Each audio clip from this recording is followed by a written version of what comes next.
الحمد للہ وکفا وسلام علی عبادہ الذین اصطفی اما بعد۔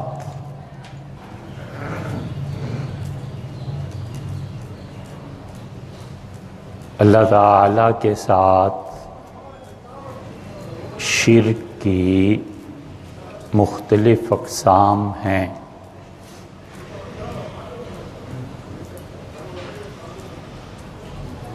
اور علماء نے شرک کی ان مختلف اقسام کو جو گنا ہے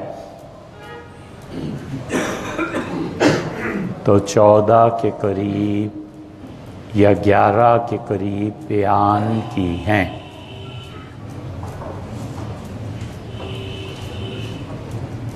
اور کتاب و سنت سے ثابت کیا ہے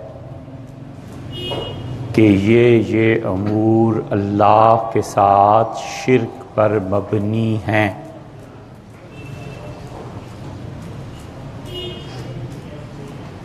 اور شرک کی ایک تو وہ معروف قسم ہے جو ہمیں اور آپ کو دکھائی دیتی ہے۔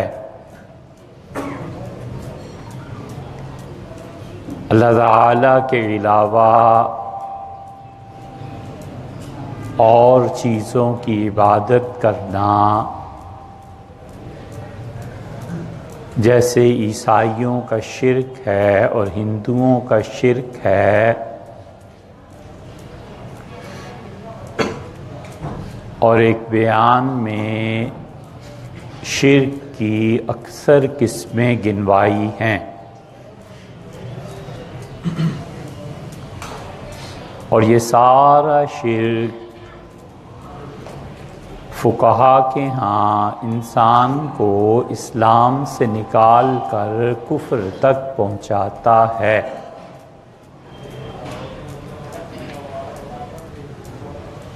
اور شرک کی دوسری اقسام ایسی ہیں جن پر فقہا فتویٰ نہیں دیتے،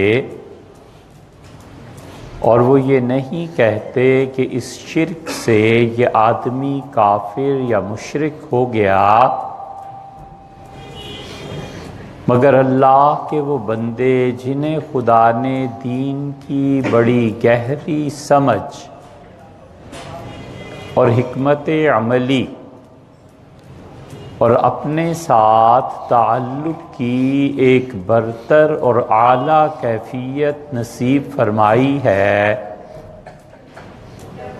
وہ لوگ اللہ کے ساتھ شرک کی جتنی بھی قسمیں ہیں ان سب قسموں کے متعلق یہ کہتے ہیں کہ آدمی کامل مومن اس وقت ہوتا ہے جب شرک کی ان تمام اقسام سے اپنی جان چھڑا لے۔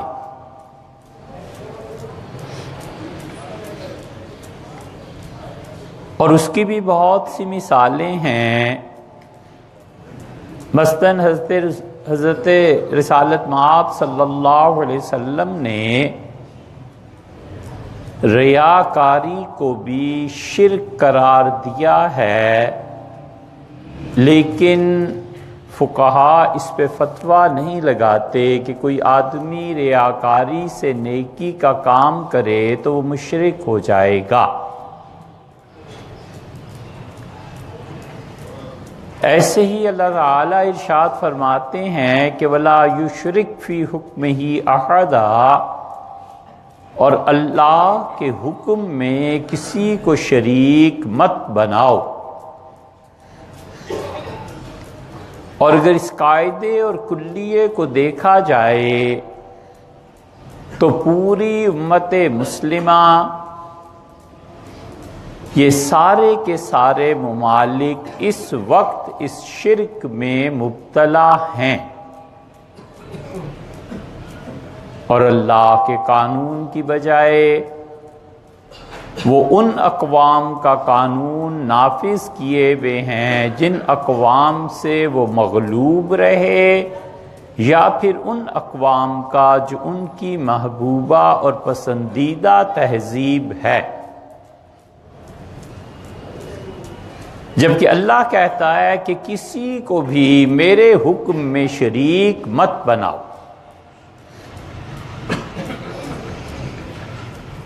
ایک بدترین شرک یہ بھی ہے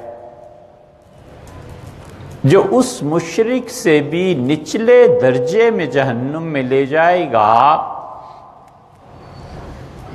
کہ آدمی اپنے معبود کا انتخاب غلط کر لے.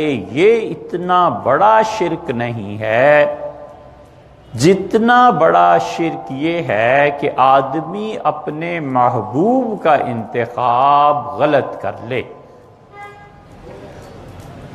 معبود کا انتخاب اگرچہ جہنم میں ہمیشہ رکھے گا، غلط ہو گیا، لیکن وہ دونوں جہانوں میں اتنا نقصان دہ نہیں ہے جتنا دونوں جہان برباد کرنے کے لیے انسان کی یہ چوائس کہ وہ اپنا محبوب غلط چن لے.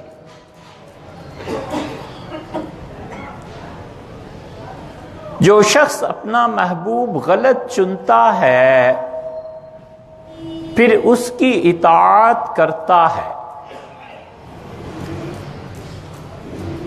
اور محبت چیز یہ ہے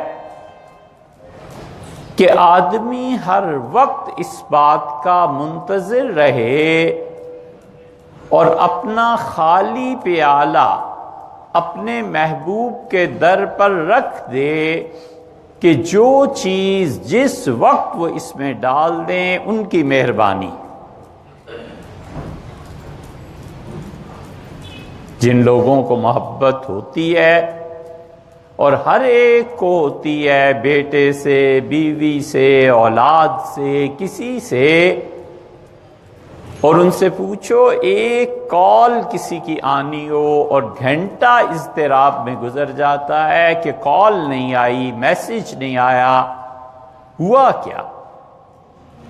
اور جو ہی ایئرپورٹ پہ اترو سب سے پہلا کام مجھے کال کر دینا. یہ فکرے کیا ہیں؟ در حقیقت گہری محبت ہے، اور گہری محبت اللہ کے علاوہ کسی بھی کے ساتھ بھی ہو جائے یہ دل کا بہت بڑا مرض ہے. جسم کو کینسر اور جسم کو فالج اتنا تباہ نہیں کرتا جتنا روح کو یہ برباد کرتا ہے کہ اللہ کے علاوہ انسان کسی کی بھی گہری محبت میں مبتلا ہو جائے.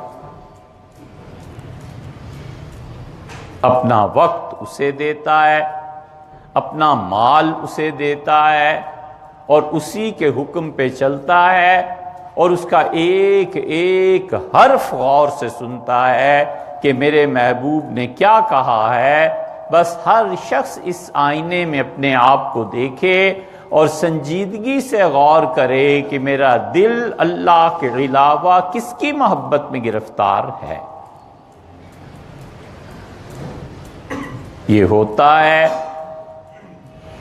کہ جس کی محبت میں گرفتار ہے گھنٹے کے بعد ہوش آتا ہے اور نائٹ پیکج لے لیتے ہیں اور محبت کی باتیں کہ اوفو بہت دیر ہو گئی اور صبح کالج، صبح یونیورسٹی، صبح دفتر جانا ہے، وہ گھنٹے کا پتہ ہی نہیں چلتا.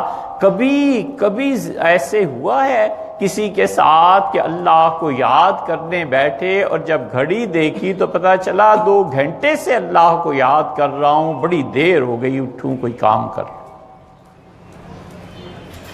اگر نہیں ہوتا تو اس کا مطلب یہ ہے کہ اللہ اس شخص کا محبوب نہیں ہے. کوئی غلطی سے نام لے لے محبوب کا، خوشی سے مسکراہٹ ہونٹوں پہ آ جاتی ہے، اور اللہ کہتا ہے کہ الذین اذا ذکر اللہ، وہ لوگ جن کے سامنے اللہ کا نام لیا جاتا ہے، وجلت قلوبہم، ان کے دل تھر تھرا جاتے ہیں، تھرا اٹھتے ہیں میرا نام سن کے.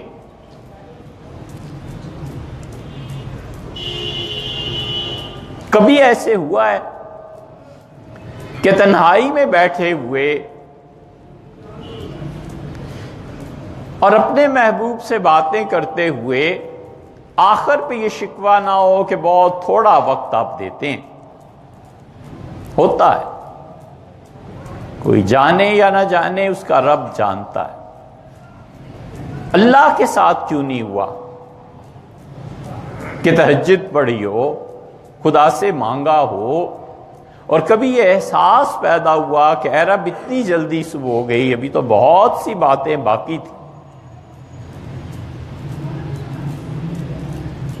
اس لیے یہ جتنے دل اللہ کے علاوہ غیر کی محبت میں مبتلا ہیں، سوچ لیں کہ اللہ سے اتنی غفلت کہاں پہنچائے گی اور کہاں لے کے جائے گی۔ یہ سب اللہ سے غفلت کی علامات ہیں، اور کوئی چیز جو اللہ کو یاد دلائے زندگی میں دور دور تک اس کا اثر نہیں ہے۔ نماز کے بعد بیٹھنا، اللہ کو یاد کرنا۔ حضرت رسالت پناہ صلی اللہ علیہ وسلم جمعہ بہت جلدی پڑھاتے تھے۔ صحابہ کرام رضی اللہ عنہ کہتے ہیں ہم رسول اللہ صلی اللہ علیہ وسلم کے ساتھ سردیوں اور گرمیوں دونوں موسموں میں جمعہ پڑھ کے نکلتے تھے، اور ابھی کوئی سایہ ٹھیک طرح سے زمین پہ ایسے نہیں پڑا ہوتا تھا کہ ہم اس میں کھڑے ہو جائیں۔ اللہ کی یاد اگر غالب ہو تو پتہ ہے کہ اس وقت زوال ہونا ہے، نوکر نہ بنے، غلام بنے۔ نوکر تو پکارنے پہ، بلانے پہ آتا ہے، اور غلام 24 گھنٹے حاضر رہتا ہے۔ ایسے ہوا ہے کہ زوال سے پہلے آ کے بیٹھ جائے کہ اللہ کے نبی صلی اللہ علیہ وسلم زوال کے فوراً بعد جمعہ پڑھا دیتے تھے، مجھے اپنی نماز کی حفاظت کرنی ہے۔ اللہ کی محبت ہے جو نماز میں انسان کا جی لگاتی ہے، اور ہم اللہ میں نہیں، اللہ کے تصور میں کبھی کبھی نماز پڑھتے ہیں۔ تصور اور چیز ہے اور حقیقت اور چیز ہے۔ اس لیے اللہ کی محبت اور خدا کے ساتھ تعلق اور اس سے مانگنا اور اپنی عبدیت کا اظہار کرنا کہ میں ہر چیز میں آپ کا محتاج ہوں، مہربانی کریں، عنایت فرمائیں، یہ بندگی کی علامت ہے۔ اور جو جس محکمے کا آدمی ہوتا ہے نا، اس پہ اس کا اثر ہوتا ہے۔ پولیس اور فوج کی وردی ان کے محکموں کی خبر دیتی ہے، اور سجدے اور رکوع اور اللہ کے سامنے ہاتھ باندھ کے کھڑا رہنا، یہ اس محبت کی علامت ہے جو سے اللہ سے ہے۔ اللہ اسی لیے کہتا ہے کہ ان کے دل کانپ اٹھتے ہیں جب میرا نام آتا ہے۔ والذین آمنوا، اور جو لوگ مجھ پہ ایمان لائے ہیں، اشد حبا للہ، تم دیکھو گے انہیں مجھ سے بہت محبت ہے۔ دل جب غیر کی محبت میں گرفتار ہو جائے تو چاہیے انسان کو کہ اپنا علاج کرے، اور علاج کا بڑا آسان نسخہ یہ ہے کہ اللہ کی تعریف کرے اور اس سے معافی مانگے، اور اس سے درخواست کرے کہ تیرا بندہ غلط راہ پر چل پڑا ہے، اور تیرے بندے نے وہ چیز انتخاب کر لی ہے جو بالکل مناسب نہیں ہے، آپ اسے ٹھیک کر دیں، نظر پیش کرے، تعریف کرے، اور چاہیے کہ کچھ وقت نکال کر اسے یاد کرے۔ حضرت اسماء رضی اللہ عنہا حاضر ہوئیں اور رسول اللہ صلی اللہ علیہ وسلم سے اپنے دکھ کی شکایت کی، اور رسول اللہ صلی اللہ علیہ وسلم کی بڑی عنایات تھیں اسماء رضی اللہ عنہا کے حال پر۔ اسما رضی اللہ عنہا 3 مرتبہ بیوہ ہوئی ہیں. اس عورت کو جس کا گھر لٹ جائے نا، ایک بار بھی اس سے پوچھو کیا گزرتی ہے.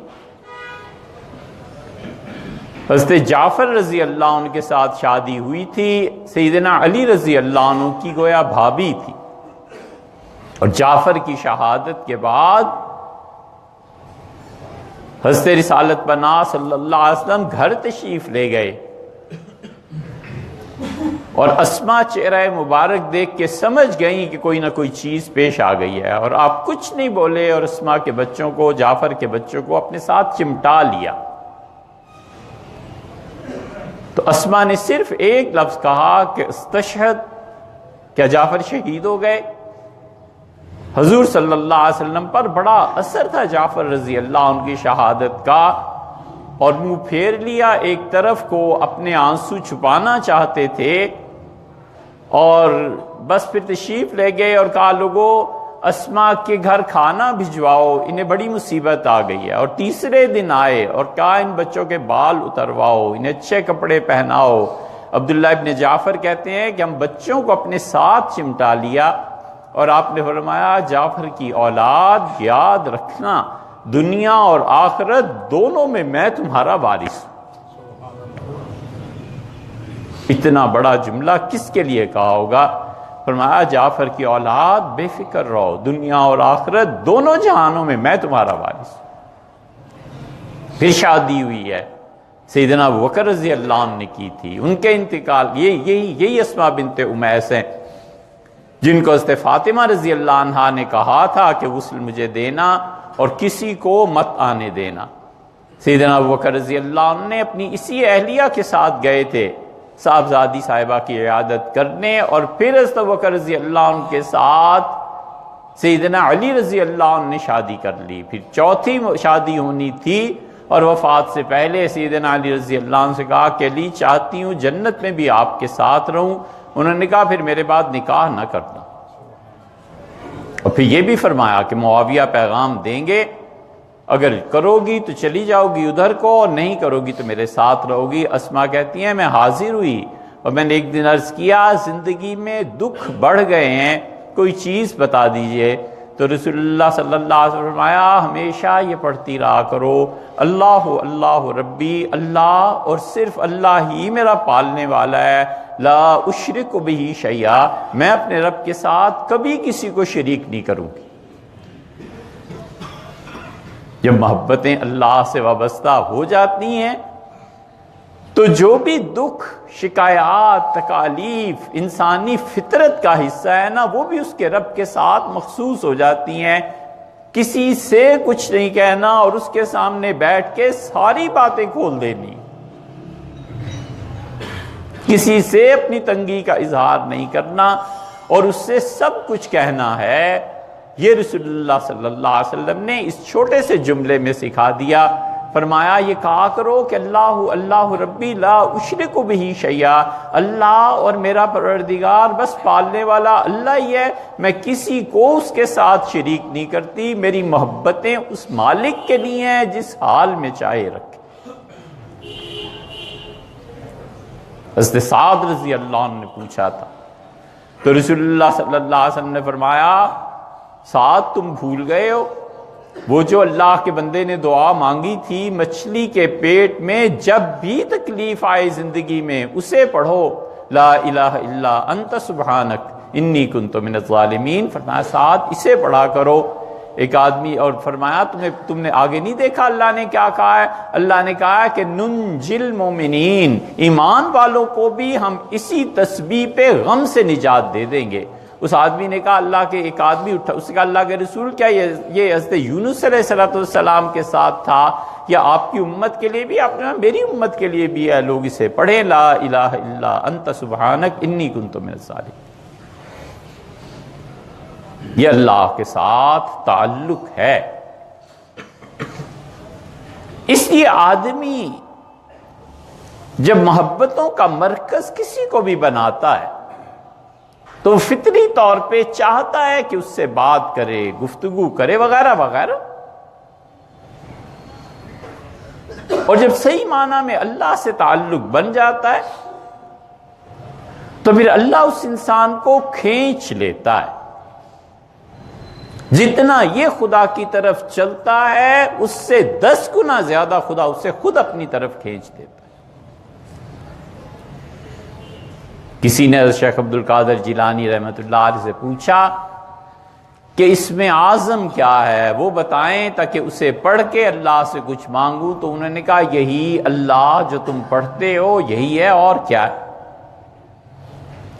اس نے کہا حضرت اللہ کا نام تو بہت مرتبہ جپا پر کام نہیں بنتا. انہوں نے کہا یعنی سمجھایا جیسے نماز کے لیے وضو شرط ہے، جیسے زکوٰۃ کے لیے مال کا ہونا ضروری ہے، فرمایا کہ یہ اس لفظ کے پڑھنے کی بھی ایک شرط ہے. اس وقت یہ لفظ پڑھو جب تمہارے دل میں اس کے علاوہ کوئی نہ ہو، تو یہی اس میں اعظم. کہاں کہاں دل لٹکا ہوا ہے، پیسے کی محبت میں، مال کی محبت میں، پلاٹس کی محبت میں، زمین کی محبت میں. مانا یہ سب ضروریات زندگی ہیں، مگر غور کرے کہ ضرورت سے زیادہ بڑھ کر میں نے اس کو محبت تو نہیں دے دی. کرسی، اقتدار، ووٹ، کیا کیا چیزیں، یہ سب ان پاگلوں کا تماشا دیکھتے رہو اور چپ رہو. جنید بغدادی رحمت اللہ علیہ فرماتے تھے میرے شیخ کبھی کبھی بازار میں جاتے تھے اور بار بار یہ دعا پڑھتے تھے کہ الحمدللہ الذی عافانی مما ابتلاکم بہ، اللہ کا شکر ہے اس نے مجھے اس بیماری سے محفوظ رکھا ہے جس میں لوگوں تم مبتلا ہو. وفضلنی علی کثیر، اور بہت سے اپنے بندوں میں مجھے اچھا مرتبہ عنایت فرمایا. تو ہم نے ایک دن شیخ سے پوچھا کہ بازار آپ جاتے ہیں بار بار پڑھتے ہیں، یہاں کون سی ایسی بیماری ہے جسے دیکھتے ہیں؟ انہوں نے کہا ان دیوانوں کو دیکھتا ہوں نا، جب کاروبار میں ایسے لگے ہوئے ہوتے ہیں کہ اللہ کو بھلا رکھا ہے، تو میں کہتا ہوں رب تیرا شکر ہے میں اس مصیبت میں نہیں پڑ گیا. یہ اشیاء ضرورت کے درجے میں ہیں، اور ضرورت سے ترقی کر کے جب یہ محبتوں کے درجے میں آنے لگیں تو پھر بندے اور اللہ کے درمیان یہ حجاب ہے. اس حجاب اور پردے کو اٹھائے اور اپنے مالک کے ساتھ، اپنے مولا کے ساتھ تعلق پیدا کرے. اللہ تعالیٰ ہمیں اور آپ کو عمل کی توفیق بخشے.